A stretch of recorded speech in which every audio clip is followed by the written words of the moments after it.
The overall design of this phone remains similar to its predecessor, the Galaxy M20, but Samsung has made several improvements with the Galaxy M21. The 1080p OLED notch display is now 6.4 inches, up from 6.3 inches. The phone will be available in black and blue. Internally, the specs are also improved. The Galaxy M21 features a faster Exynos 9611 processor. The RAM and internal storage of its base model have increased to 4GB and 64GB. On its rear, there are now 3 cameras rather than 2, thanks to the addition of a new 8MP ultra-wide camera alongside the 5MP depth sensor.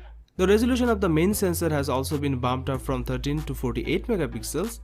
The selfie camera now features a 20MP sensor up from 8MP. There's also a rear-mounted fingerprint sensor, a USB Type-C port, and a 3.5mm headphone jack. This phone packs a big 6000 mAh battery with 15W fast battery charging support. Doing well in the Indian market is important for Samsung, especially after India had surpassed the US to become the second largest smartphone market in the world. However, Samsung's market share in the country declined between 2018 and 2019. Samsung released this phone to win back buyers from Chinese rivals, whose phones have stolen market share from the world's largest handset maker.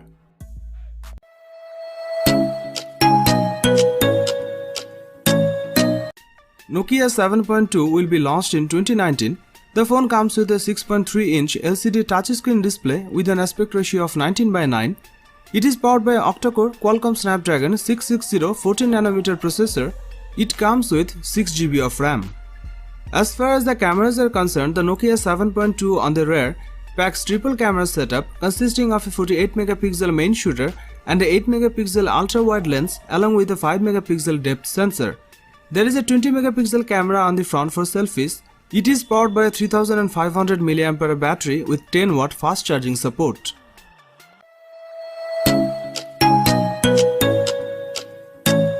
The Redmi Note 9 Pro is a bulky phone. The front and rear of the Redmi Note 9 Pro are both made using Gorilla Glass 5, while the frame is polycarbonate. The most distinctive feature on the front is of course the new embedded selfie camera, which is centered at the top of the screen. Xiaomi has done well in terms of design, and the Redmi Note 9 Pro does feel fresh without actually changing too much for a phone in this segment. There's the usual USB Type-C port, 3.5mm audio socket and a speaker on the bottom. You get a 6.67-inch Full HD Plus screen which has a tall aspect ratio to accommodate the front camera. It might surprise many fans who follow current trends because it is a standard 60Hz panel and doesn't have a 90Hz refresh rate like some other recently launched devices. This device comes with the Snapdragon 720G chipset. You can get the Redmi Note 9 Pro with 4GB of RAM and 64GB of storage, or with 6GB of RAM and 128GB of storage. The Redmi Note 9 Pro is more than powerful enough to handle anything from basic calls and messaging all the way up to heavy 3D gaming and with no trouble whatsoever. The squared-off camera bump on the rear might also surprise some Redmi Note series fans. It is a quad camera setup. The primary shooter has a 48MP resolution with 1.79 aperture. Next to it, you will find an 8MP wide-angle camera, which is pretty standard for this price level. The 2MP depth sensor in the lower row is also basic. What is interesting is the fact that the macro camera has a 5MP resolution. This device comes with an improved night mode, super face detection autofocus, and a color profile optimized for Indian users. Video can be recorded at 4K 30fps or 1080p at 60fps. 720p slow-mo recording goes up to 960fps. One of this phone's primary target audience is video content creators, especially TikTok users. So there's a short video mode with a 15-second cutoff. The front camera has a 16MP resolution. With daytime photos, we found the primary camera to be reasonably good. Close-ups look good and details were clear in foreground subjects. The 5MP macro camera does deliver much higher quality shots than we have seen from most other macro cameras. The front camera is fairly good in daytime as well as at night. As for the battery, it comes with 5020 mAh capacity with 18W fast charging support.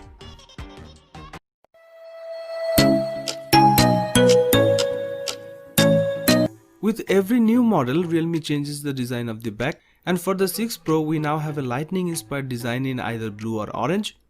The glossy finish of the back makes this phone very slippery, but thankfully it's Gorilla Glass 5.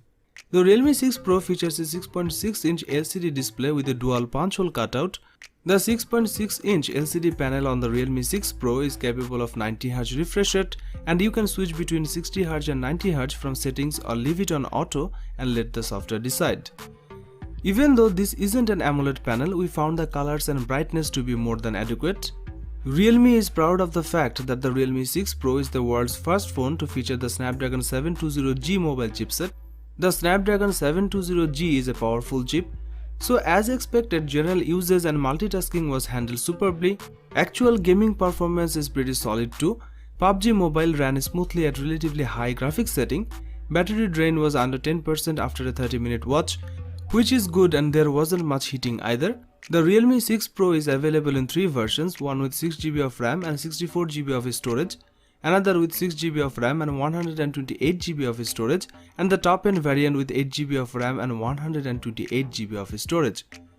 The Realme 6 Pro has a similar rear camera setup to the Realme 6, but with the depth camera swapped for a telephoto camera. There is a 64MP primary sensor, an 8MP ultra-wide camera, a 12MP telephoto camera with 2x optical zoom and 20x hybrid zoom, and a 2MP macro camera. In the front, we have a 16MP primary camera and a second 8MP wide-angle camera. You will be happy with the landscapes and close-up shots with the Realme 6 Pro during the day. Distant objects have fairly good details, colors are well represented, and HDR works very well. Photos captured by the telephoto camera were decent too. In low light, the primary camera is pretty capable and manages a fair bit of detail with good colors. We were quite impressed with the quality and detail in photos taken with the front cameras. The wide-angle camera is great for taking a group selfie, and you can even shoot videos with it, but night mode only works on the main selfie camera. The 6 Pro also supports slow-motion selfies with the primary selfie camera. The Realme 6 Pro can shoot videos at up to 4K but only at 30fps. Video quality is generally good at 4K, but if you are moving a lot, then it's best to stick to 1080p resolution. The Realme 6 Pro packs in a respectable 4300mAh battery with the support for 30W fast charging. The 6 Pro delivers a solid day and a half of battery life even with heavy uses. The 30W fast charger manages to charge the battery from 0 to about 90% in an hour, which again is very quick.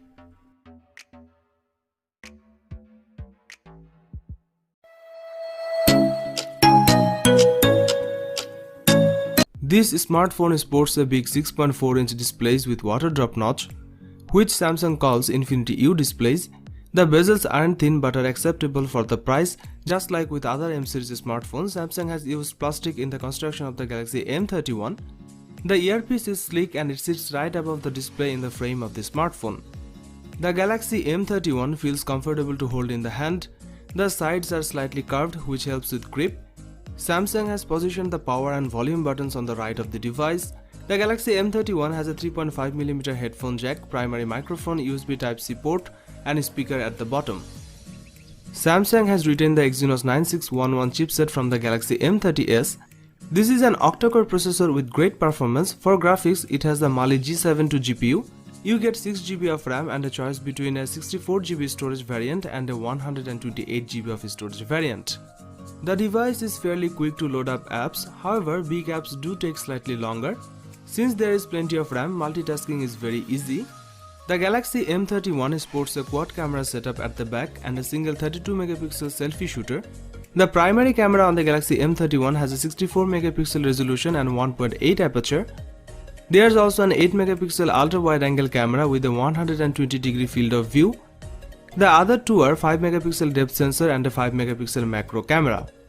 Samsung's camera app is the same as before. Photos turned out well and have decent details. The smartphone enables HDR automatically if required. Switching to the wide-angle camera is easy and you can get a wider field of view. This phone is capable of separating subjects and backgrounds when shooting close-ups. Photos taken in low light looked good. Rear camera can record 4K video at 30fps. There is a single 32MP camera on the front. Selfies taken with the Galaxy M31 were decent when shot with sufficient lighting around. The front delivers good quality pictures all around.